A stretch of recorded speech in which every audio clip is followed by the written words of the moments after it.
উত্তর কোরিয়ার বারবার ক্ষেপণাস্ত্র পরীক্ষা আর পারমাণবিক হুমকির মধ্যেই নিজেদের প্রতিরক্ষার সক্ষমতা বাড়ানোর উপর জোর দিচ্ছে দক্ষিণ কোরিয়া। স্থানীয় সময় সোমবার সিউলে শুরু হয়েছে আন্তর্জাতিক মহাকাশ ও প্রতিরক্ষা প্রদর্শনী 2025, যেখানে প্রেসিডেন্ট লি জে মিয়ং ঘোষণা দেন 2030 সালের মধ্যে বিশ্বের চতুর্থ বৃহত্তম প্রতিরক্ষা শক্তিধর দেশ হতে চায় দক্ষিণ কোরিয়া।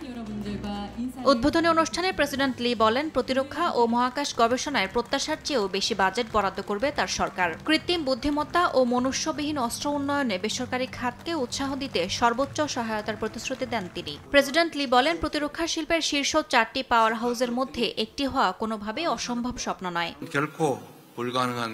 প্রতিরক্ষা শিল্পে শীর্ষ 4 শক্তির একটি হওয়া সম্ভব। বেসরকারি খাতের প্রযুক্তি এখন বৈশ্বিক মানে পৌঁছেছে, আর সরকার তাদের নেতৃত্বে সর্বোচ্চ সহায়তা দেবে। এবারের প্রদর্শনীতে চালকবিহীন যুদ্ধযান, কৃত্রিম বুদ্ধিমত্তা নির্ভর অস্ত্র ও আত্মঘাতী ড্রোন সহ নতুন প্রজন্মের প্রযুক্তি উন্মোচন করেছে দেশটির কোম্পানিগুলো। স্টকহোম ইন্টারন্যাশনাল পিস রিসার্চ ইনস্টিটিউটের শীর্ষ 100 অস্ত্র কোম্পানির তথ্য অনুসারে 2023 সালের হিসেবে অস্ত্র বিক্রিতে দক্ষিণ কোরিয়া 10ম স্থানে রয়েছে। রাশিয়া ইউক্রেন যুদ্ধের পর থেকেই দক্ষিণ কোরিয়ার অস্ত্র রপ্তানি ব্যাপকভাবে বেড়েছে। হাউইটজার থেকে যুদ্ধজাহাজ সব ক্ষেত্রেই বহু মিলিয়ন ডলারের চুক্তি সই করেছে সিউল। প্রেসিডেন্ট লি বলেন, দক্ষিণ কোরিয়া এখন শুধু অস্ত্র নয়, প্রতিরক্ষা শিল্পের প্রযুক্তি ও অভিজ্ঞতাও ভাগাভাগি করে নিতে চায় আন্তর্জাতিক অংশীদারদের সঙ্গে। ইয়াসমিন অনন্যা, সময় সংবাদ।